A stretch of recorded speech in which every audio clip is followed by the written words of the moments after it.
So for our third and final video on our little glass kitty render here, I'm actually going in and establishing the base tones in the head. So yeah, I did do this kind of backwards, it seems. I'm doing the base tones last, right? But I can get away with that on such a light and transparent subject.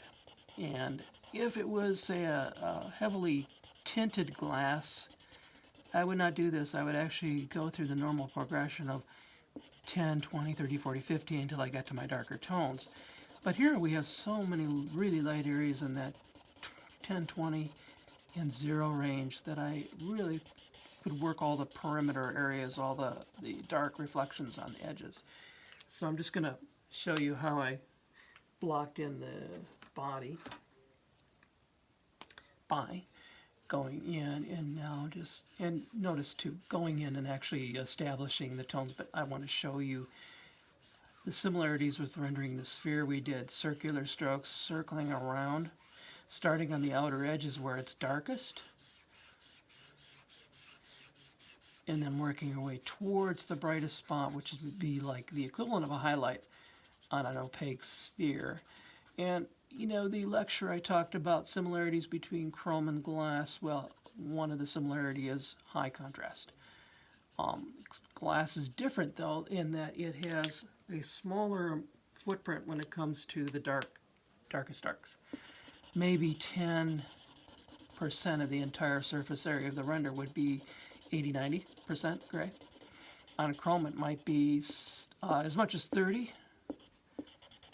Also a contraction of midtones, which you can see here. I really have these very limited areas of midtone in the 30, 40, 50 range. They're very compressed. If they expanded out and I actually let these drift into the middle, it would look like a stained glass piece, like it no longer had a 0% value, it actually had color. It also could start losing its transparency, its shine. So I'm just going to repeat this and keep working this entire spherical shape of the head. Just kind of circling around. Just kind of going a little faster than I normally would. I just want to keep the video short, but you get an idea how I progressively work in. So again, on terms, a highlight on glass behaves differently than a highlight on, say, a non-reflective object like a white sphere. White sphere would non-reflective would give you a soft edge highlight, and it would line up with the direction that the light source is coming from. On this object, it's primarily backlit. In fact, the main light source is from the back, so there's no hard highlight anywhere on the outside. There are bright highlights showing up reflecting from the inside edge, which tells me that the light is actually behind the object. If this object was chrome, you would get some kind of a bright edge in here somewhere, and you get a big dark shape, as I said, somewhere, probably on the right side of the body, and again on the left, not quite as large.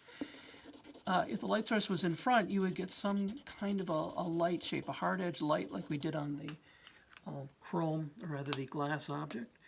So you get if you get an issue like this where you have a little bit of that was actually a little bit of darkness on my marker, a little bit of dirt from using it in the color pencil, you can fix things like that pretty easily.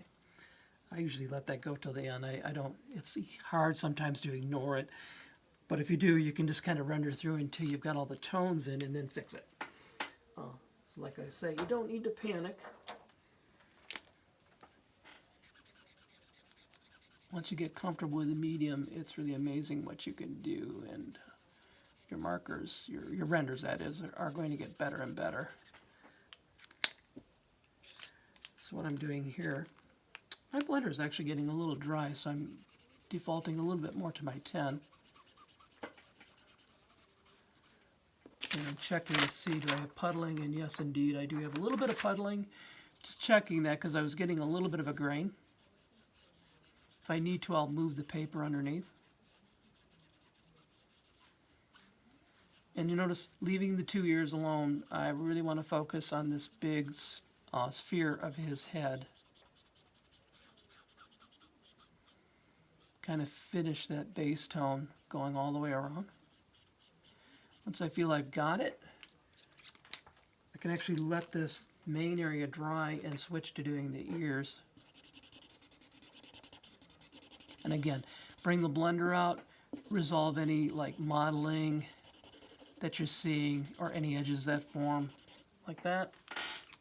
And at that point, I think a little more tone. Still not quite satisfied. Isn't that the way it goes?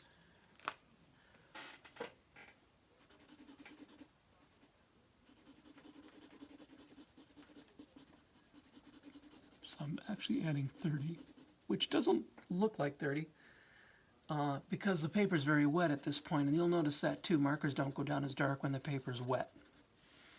If I just drop it over here, it's immediately it appears a bit darker. Also contrasts with the white of the paper. So again, wet into wet, I'm building a little bit more of a roll to the shape down here. So this would be sort of the equivalent of a core shadow on a non-reflective or non-transparent object. It's down at the bottoms, and you can kind of see this. That's my core shadow on this shape. It behaves differently because it's transparent, so the light's coming from behind. It's coming through the object. But it still does have a kind of core shadow that runs around the shape that gives it roundness. And it actually functions a lot like the core shadow on a completely non-reflective and non-transparent object. Yeah, looks smoother when I lift the paper, which tells me it's just a little bit of graininess, a little bit of a puddle building. So what I'm going to do is move my paper just so it doesn't distract me. And there. Always, you don't want to start trying to fix a problem that's actually underneath your paper because you'll end up ruining a perfectly good illustration doing that. So last thing, I'm going to go into this ear a little bit. And here, as I mentioned, tones they're quite a bit darker. There's a really deep 50% in here, which I started with 30. And just like on earlier renders, like on the faucet render and other similar things, I have done what looks like a ghost rendering where I render everything, but I render it in the first 3 tones. That becomes like a blueprint for proceeding to the next 3 tones and darkening progressively. We'll do that also on the portrait render. We'll use a similar approach. Kind of get a ghosted image in and then start progressively deepening the tones until we hit all the tones in the skin on the face. Well, here I'm doing a very similar thing. I'm just darkening until I hit all the tones everywhere on the object. So here I'm working the ear separately. I allow that to dry so I don't have to be distracted by it. And I can just focus on this area. And like I say, these bright highlights, I did preserve them up till now, but I'm deciding to kind of blend over them and darken because that ear needs to fall back in space. Having done that,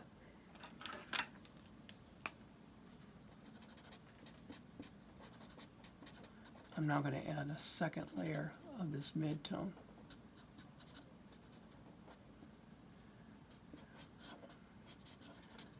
And so what I'm using right now is actually the 40, so I just jumped 10%.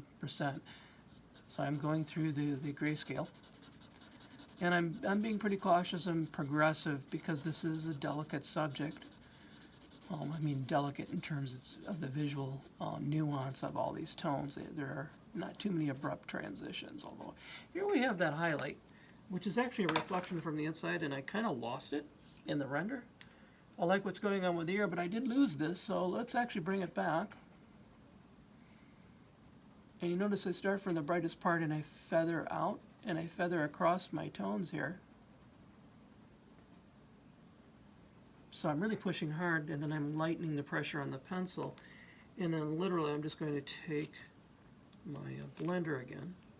And my blender is drying out faster than the others because you notice I'm using it for blending the pencil. It will tend to do that. So don't be surprised if you go through 2 or 3 blenders very easily in 16 weeks. It's the price we pay to be artists.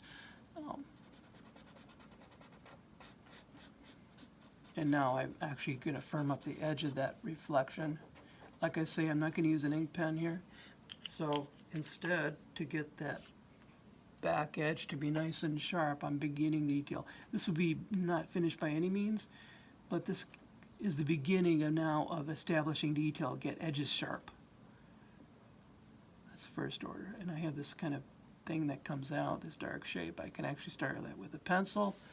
Then down here I can start shaping these areas, giving them a little bit more form, adding a few details in here. And then I really like to see this darker. So I'll do I don't cover the whole thing with black pencil, I just covered some of it, because what I'm going to do is actually blend with a 70, believe it or not, and just blend it and smooth it in and get that nice rich 90, and that becomes an anchor tone up in that ear area. And I really could do the same thing with other shapes as well, although I don't really find that necessary at this point. But that gives you a pretty good idea of how to lay this particular subject in. At this point I would call it about 2/3 finished. I would get into fine details of the eyes and the little whiskers and the mouth at that point. And finishing touches a shadow. By the way, if you want to know how to do a shadow, soft focus shadow, I keep mentioning that. I'd like you to actually do shadows on your subjects. You can start with a blender. So I got to reset my markers here and pull out what I need. So don't start with a tone, start with a blender, because you're going to do a fade into white. And by the way, this shadow, since we're talking about it, typical shadow on glass, and I'll show this. Soft edge, diffused light, spectral highlight, soft, and then harsh in the middle. Literally a prism directing the light source from behind it, focusing it right there. You never know for sure where that's going to land based on the shape of the object. The diffusion of light, this would be called ambient light, indirect light that bounces around.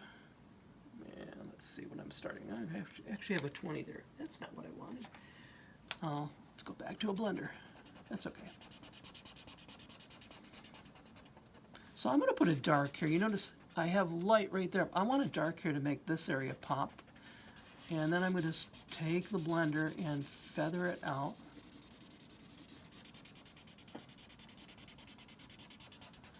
I won't finish the shadow, but I'll give you an idea of how to start this. And again, I can feather out to the edge. I'm not going to extend the shadow out as far as it is in the photo. I just want to get something there. So now,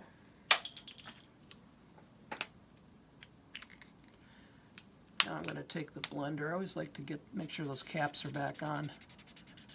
If you leave caps loose, your markers will tend to dry out faster.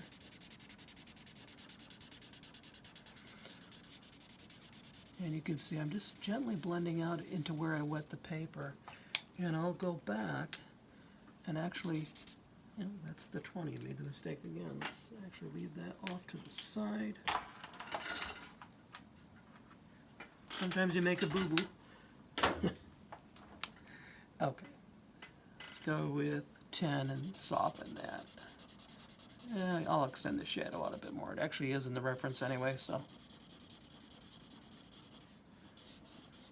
And you can see, now I have an edge to deal with. So in reverse, it's a little tougher, but you can do it. You just take your blender and blend the edge while the paper is wet there, and you can soften it. What you don't want to do is end up using white pencil around here to soften your shadow. That never looks good. Try to do it all with progression of markers, starting with your blender to 10 to 20 and so on.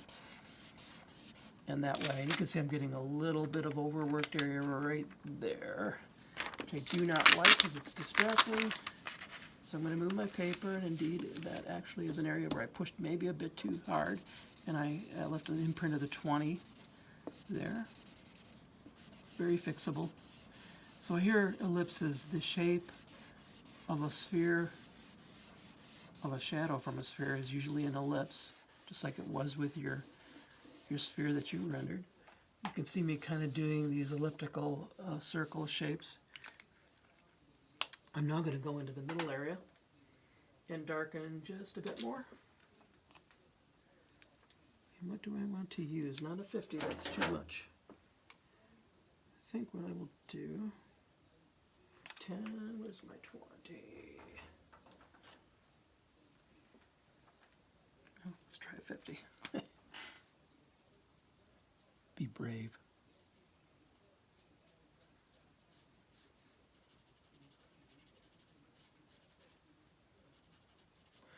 Okay, so a little unorthodox. I'm taking a chance there, but I can blend that. Blending it with a 10 first.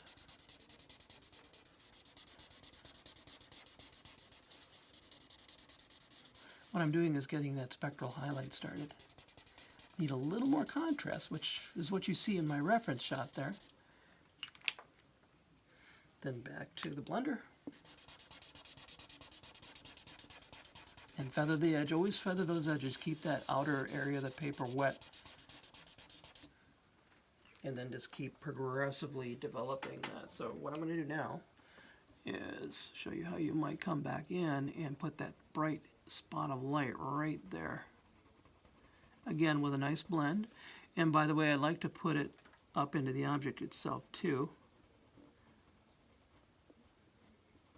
Like that. And you can see I'm getting a nice blend. I'm getting a nice spot of light there. What I'm going to do is show you just a little bit of blending across an edge. If you feel like you have formed an edge and it's not going away through just blending with the markers. I'm putting a light pressure and just tickling in a bit of that tone over the marker. And then I'm just going to take the blender, and you notice I'm pushing. I got to do that to get the white pencil to move right into the marker. And look at how nicely that just blends out. And you start getting your cast shadow.